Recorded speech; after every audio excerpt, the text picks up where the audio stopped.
미카엘과 그의 사자들 교회 42번째 설교를 시작하겠습니다.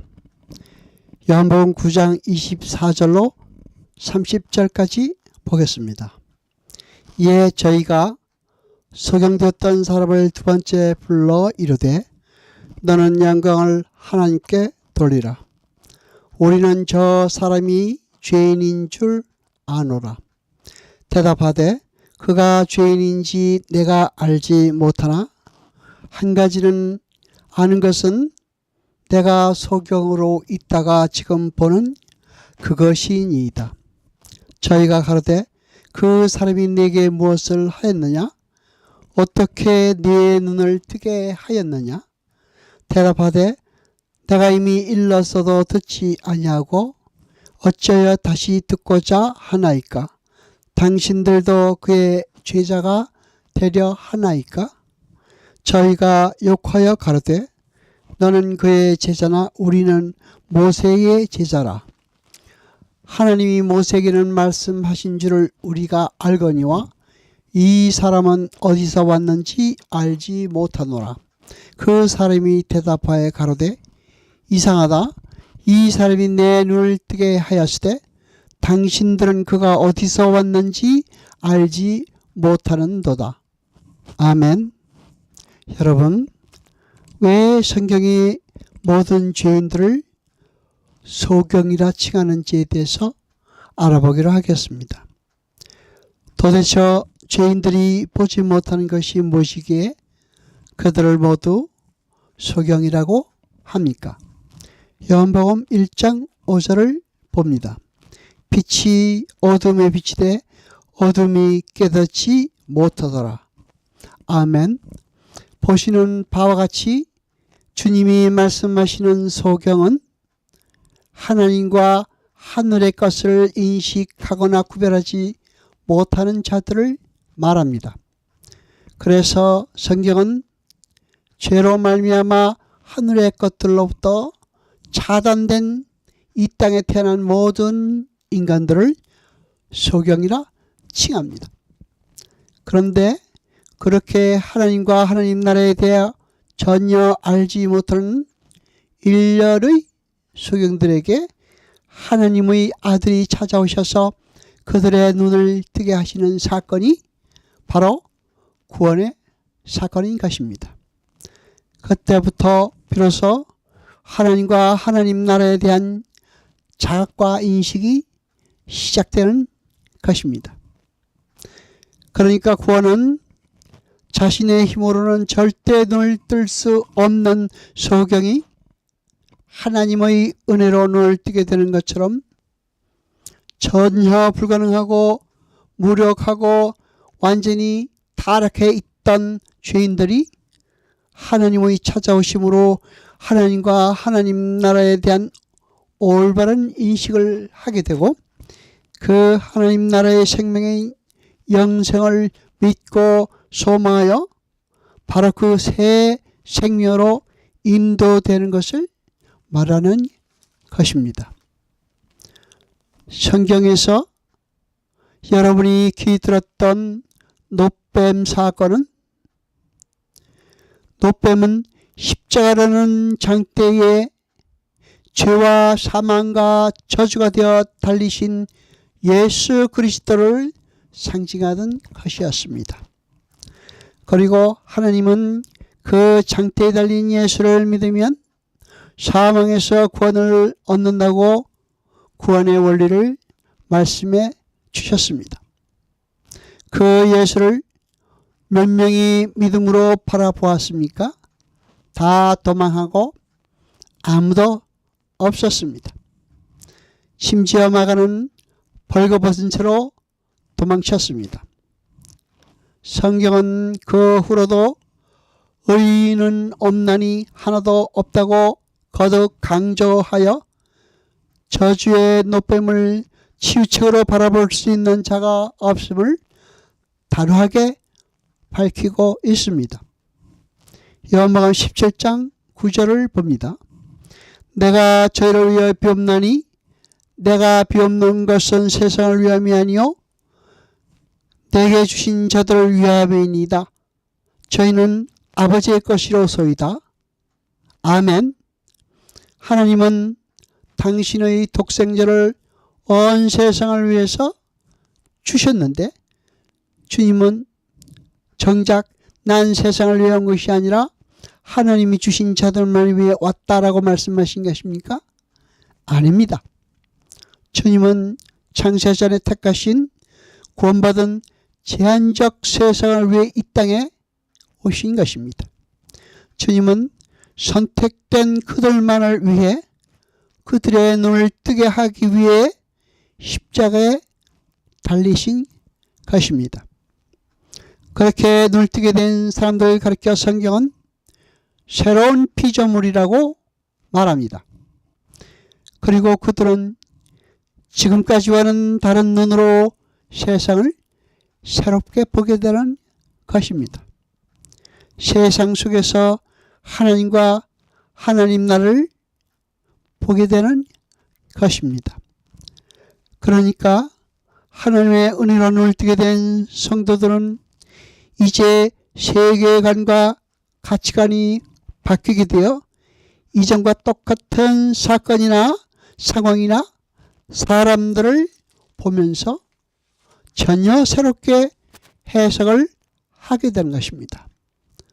고난이나 불행을 바라보는 관점도 이 세상의 힘인 돈이나 명예나 인기를 바라보는 관점도 이웃을 바라보는 관점도 원수를 바라보는 관점도 다 달라집니다. 새로운 피조물들에게 보이는 세상은 이제 새 세상이 되는 것입니다. 새로운 피조물들은 이 세상에서 이 세상과는 완전히 다른 하나님 나라를 사는 이들로 선숙되기 때문에 그들은 세상을 새롭게 보게 됩니다. 그러나 구원받기 전인 소경된 육신의 눈으로 볼 때 세상은 새로운 것이 없습니다. 소경들에게는 과거를 답습하는 회전하는 수레바퀴처럼 이 세상이 보입니다. 그래서 전도서 기자는 세상에는 새로운 것이 없나니 하나도 없다고 이야기하고 있습니다. 전도서 1장 9절로 10절까지 봅니다. 이미 있었던 것이 후에 다시 있겠고 이미 한 일을 후에 다시 할지라 해 아래는 새 것이 없나니 무엇을 가리켜 이르기를 보라 이것이 새 것이다 할 것이 있으랴 우리 오래전 세대에도 이미 있었느니라. 아멘. 전도서는 이 세상에서 일어나는 일들을 있는 그대로 인간적인 입장에서 냉철하게 관찰한 현실 인식입니다. 그렇기 때문에 이 말씀은 분명히 진리를 담고 있습니다. 세상에서 일어나는 그 어떤 일도 새롭지 않습니다. 반면 바울 사도는 예수 그리스도의 영으로 변화된 사람의 현실 인식에 대해 말하고 있습니다. 자연인으로서 세상을 바라볼 때는 그 무엇도 새로울 것이 없고 모든 것이 권투로 반복될 뿐인데 예수 그리스도를 믿고 그 부원의 영으로 변화받고 나니 모든 것이 새롭게 보인다는 고백입니다.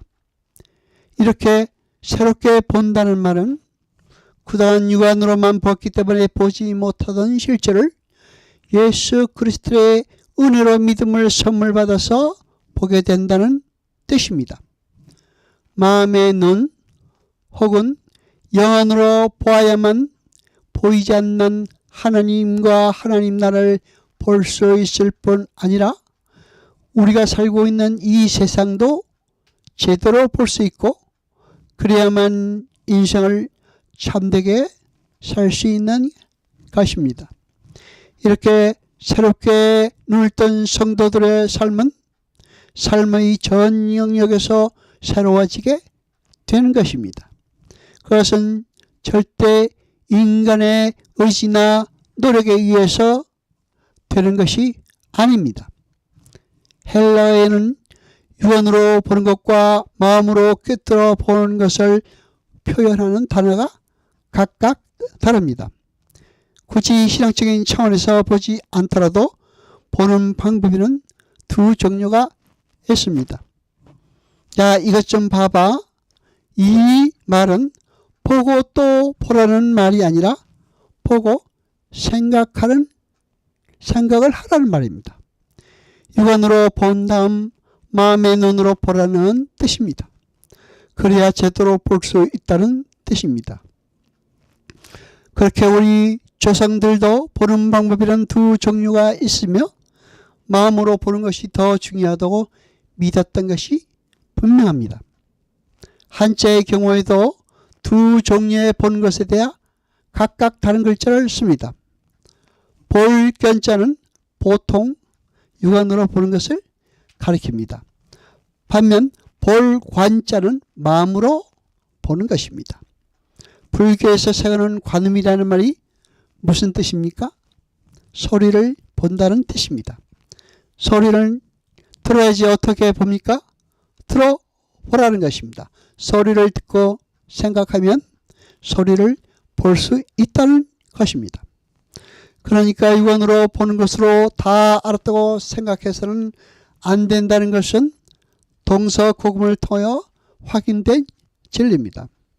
그런데 성도는 거기서 한 걸음 더 나아가야 합니다. 우리는 사물과 사건을 인식할 때 눈으로 보고 깊이 생각하는 것에서 그치는 것이 아니라 영으로 볼 수 있는 눈을 가진 사람들입니다. 왜 하나님께서 당신의 백성들에게만 영의 눈을 주셨을까요? 그것은 모든 만물과 상황과 사건들은 예수 그리스도의 영으로 비추어 보아야만 제대로 볼 수 있다는 것입니다. 그렇게 인간 중에는 첫째, 육안으로 보이는 것이 진짜이며 그것만이 전부인 줄 알고 살아가는 사람들이 있습니다. 둘째, 육안으로 보이는 것을 이성으로 검토하고 분석하고 질문해가며 살아가는 사람이 있습니다. 셋째로, 육안으로 보고 이성으로 검토하지만 예수 그리스도의 영으로 보는 것에 더 큰 비중을 두고 살아가는 사람이 있습니다. 여러분, 첫째는 동물적 차원에서 사는 것이며, 둘째는 인간적 차원에서 사는 것이며, 셋째는 영적 차원에서 살아가는 것입니다. 하나님은 우리를 세 번째 차원에서 살아야만 가장 행복하도록 창조하셨습니다. 그래서 우리가 예수 그리스도를 믿고 따를 때 그분은 가장 먼저 우리의 영안을 열어주십니다. 그 영안으로 그동안 보지 못하던 차원들을 보게 되니 모든 것이 새롭다라는 탄생이 터져나오게 되는 것이고, 거기에서 참된 행복을 조금씩 맛보며 살아가는 것입니다. 고린도후서 5장 7절을 봅니다. 이는 우리가 믿음으로 행하고 보는 것으로 하지 아니함이로라. 아멘. 이렇게 성도는 믿음으로 영으로 세상을 바라보고 판단하고 살아가야 하는 것입니다. 인간은 그때 참으로 행복할 수가 있습니다. 그리고 그처럼 하나님과 하나님 나라에 대해 눈이 멀어 있던 서경들 중에 선택함을 받은 소수의 무리들이 하나님의 은혜로 눈을 뜨게 되면 그들은 이제 세상을 새롭게 보기 시작하고 새롭게 살기를 원합니다. 중국 송나라 때에 유신선사라는 분의 이런 시가 있습니다. 여러분이 다 잘 아는 대목입니다. 산시산 수시수, 즉 산은 산이요 물은 물이다. 산불시산 수불시수, 산은 산이 아니고 물은 물이 아니다. 산지시산 수지시수, 산은 다만 산이요 물은 다만 물이다. 여러분, 여러분의 생각에 정말 그렇게 생각이 됩니까? 그중 산은 산이고 물은 물이다는 금강경 오가희를 비롯해서 대장경 재정부에 미리 알아본 결과 42번이나 나오는 아주 인기 있는 법어입니다. 그것을 우리나라의 성철 스님이 짧게 인용해서 쓰신 것입니다. 그 뜻은 이러합니다. 내가 30년 전 참선하기 전에는 산은 산이고 물은 물로 보았다. 그러다가 나중에 선지식을 신견하여 깨침에 들어서서는 산은 산이 아니고 물은 물이 아닌 것으로 보았다. 이제야 확연히 체득하고 나니 산은 다만 산이요 물은 다만 물이더라. 이 법을 쓴 요신선사는 자신의 삶 속에서 똑같은 산과 물을 바라보는 관점이 세 번에 걸쳐서 바뀌었음을 고백합니다.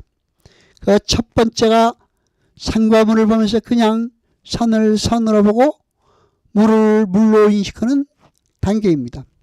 거기에서 참선을 통하여 선지식을 얻고는 산이 그냥 산으로 보이지 않고 물이 그냥 물로 보이지 않는 두 번째 단계로 도약했습니다. 그리고는 세 번째 단계로 넘어가는데 확연히 도를 깨닫고 나니 산은 그대로 산이고 물은 그대로 물이더라는 것입니다. 사실 이 시가 말하려는 것은 원래 메시지는 모든 것이 허상이라는 것을 강조하는 말입니다. 그런데 그 시를 후대가 인용하여 전혀 다른 내용으로 가르침을 전수했습니다. 그것이 견성오도입니다. 처음에 자연인이 만물을 바라볼 때는 그냥 그 위안과 현상으로 인식하고 판단하게 되지만 그가 도를 깨닫고 만물을 보게 되면 만물을 나는 외형으로만 인식하던 수준에서 벗어나 그 속에 담긴 것을 볼 수 있게 된다는 것입니다. 그런데 세 번째 단계는 물은 다만 물이고 산은 다만 산으로서의 인식 단계로 가면 물 속에서도 부처를 보고 산 속에서도 부처를 보며 속된 일 속에서도 부처를 보고 종교적인 일 속에서도 부처를 보는 깨달음의 경지에 도달하게 되는 것입니다. 여러분, 그렇다면 우리 성도들과 비그리스도인들과의 새롭게 변화된 삶의 추구는 어떻게 다를까요? 그 모든 선행과 훌륭한 종교 행위들이 전부 자기의 자랑과 인기를 위한 것이 될 때 그것은 소경의 행위가 되는 것입니다. 그러니까 예수 그리스도의 공로로 하나님의 은혜인 믿음을 선물로 받은 성도 이외의 모든 종교인들이 하는 행위는 성경은 위선이라고 하고 소경된 자의 행위로 보는 것입니다. 여호와 아버지는 거룩하니여 세세토록 영광과 찬송 받으소서. 말씀을 들 때 깨닫게 하시며 우리로 진리를 알게 하소서. 이 모든 것 감사드리며 우리 주 예수 그리스도의 이름으로 기도드리옵나이다. 아멘.